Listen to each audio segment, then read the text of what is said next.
Hello everyone, and in this video we are going to talk about how we can use these operators. There are different operators on our Linux operating system which we can use in our day-to-day commands, and those operators can help you to perform different kind of actions.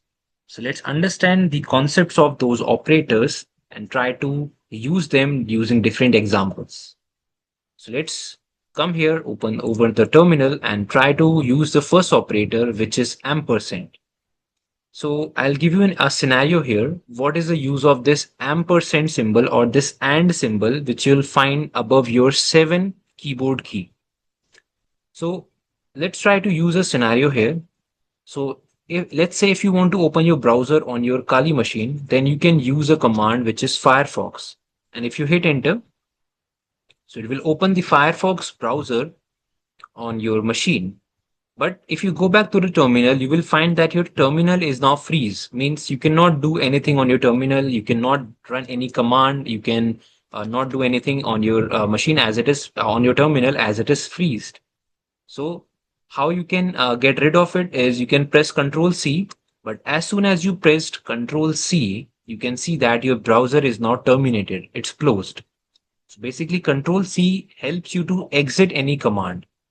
So if you want to run Firefox individually, even by having your terminal in the second hand to run some commands, you can use this extension or you can use this operator called as ampersand. Now what will happen? This process will run in the background. So if I now hit enter, you can see that after a few seconds, the Firefox will come up. And if you go back to the terminal, you can still run some commands over here.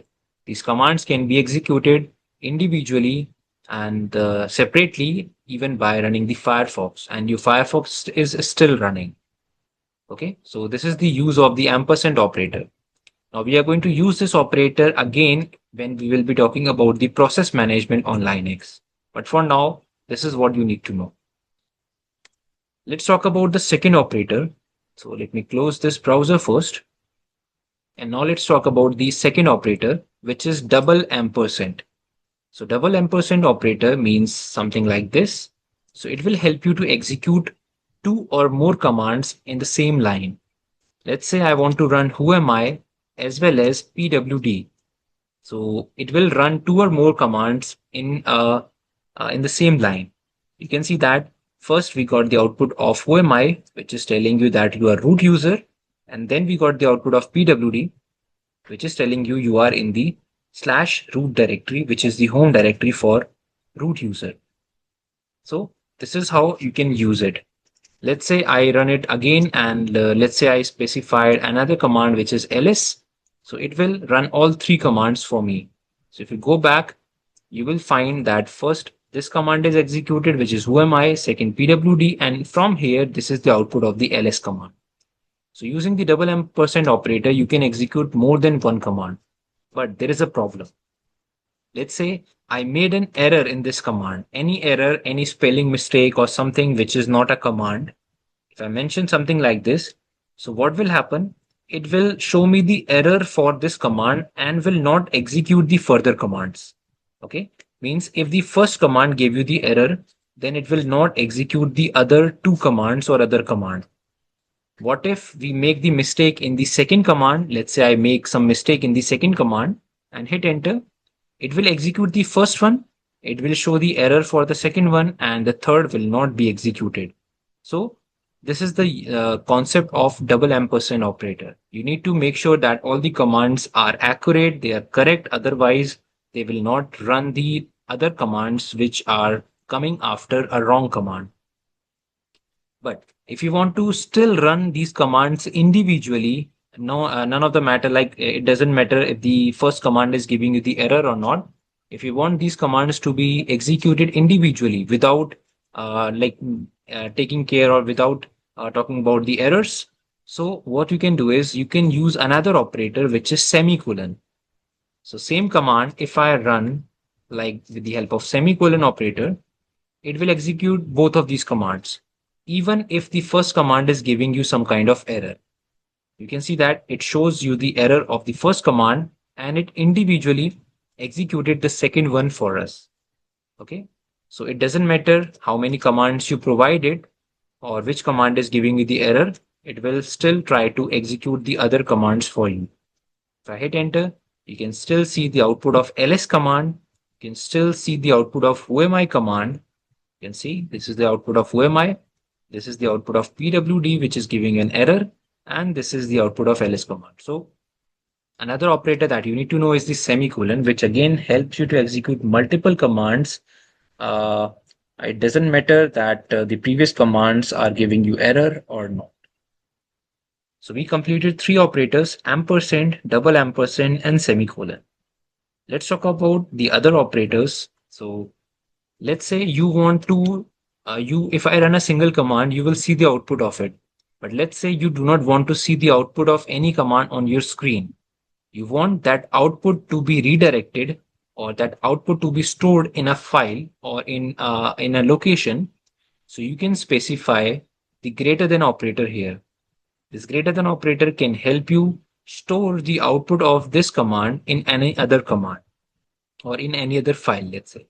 So let me name the file as anything like, you can name the file as file.file1.txt, something like this.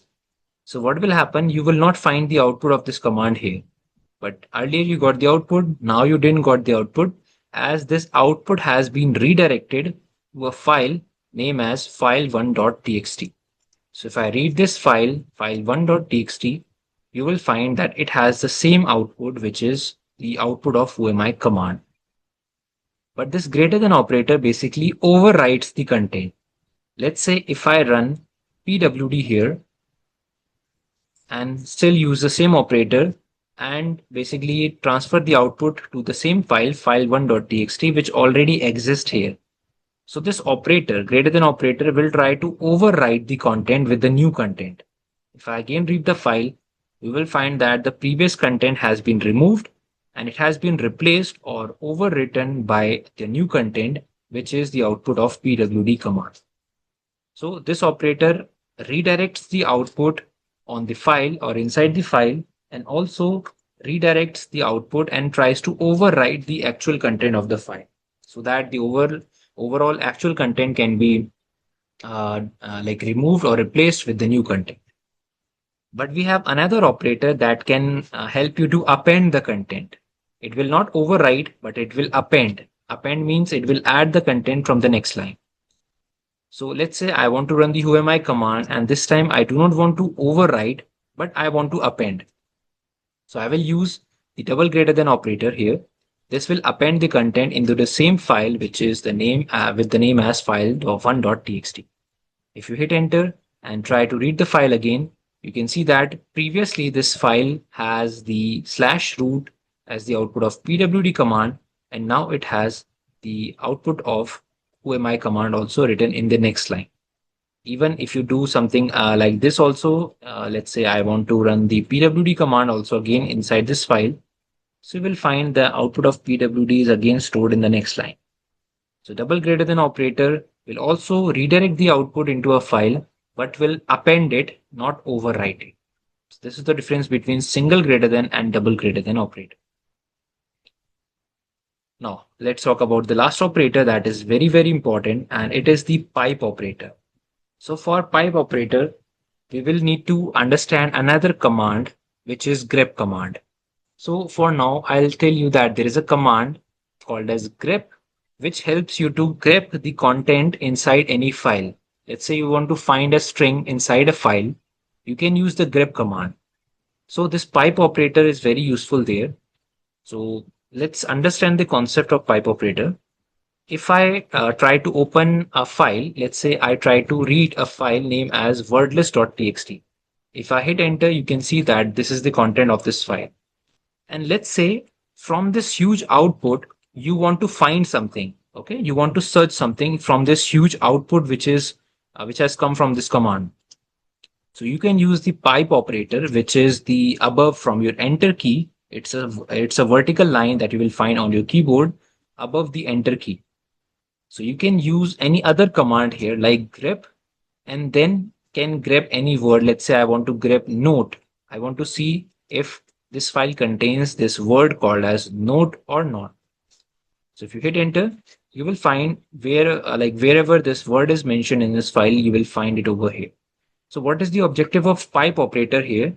It is pipe operator has two ends. You know that a pipe has two ends. From one end, you are providing an input into the pipe. So this command, which you have mentioned in the left hand side, the output of this command will be entered as the input inside the pipe. So the output of this command will be entered inside the pipe from one end, and then inside the pipe you have this command which is trying to grep a keyword called as note from the output of this word list or from the output of previous command. So finally, from the second end of the pipe, you will find the output of the second command which you want to execute. So let me explain it again. Let's say this is a pipe. This pipe has two ends. This is one end and this is the second end. So the command that you have mentioned here, which is cat wordlist.txt, the output of this command will be entered here as the input from one end, and inside this particular pipe you have the grep command. This command is mentioned inside the pipe. So what will happen? This grep command will work on the output of the cat wordlist.txt command and will finally provide an output something like this, which you can see on your screen. So this is the objective of pipe operator, which is going to be really handy when we try to execute it. Okay. And apart from this, we have double pipe operator also. Let's say I want to run whoami with double pipe operator and I want to provide another command as pwd. So what will happen? It will try to run the first command. If the first command, like this one, this operator is working as a or operator here. You know, and or means this one or this one. Let's say if the first command is giving some kind of error, then it will show the second one also. It will show the output of second one because the first one was giving us the error. So the or operator will try to execute the second one. So the or operator means either the first command is giving you the right option or right output, then it will show the output of it and it will not execute the other one. So this is the double pipe operator, which works as a OR in your Linux operating system.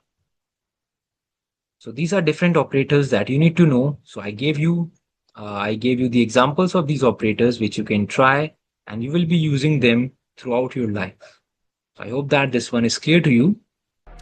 If you want to join the live practical focus training on Kali Linux, then you can contact us on the number shown on the screen.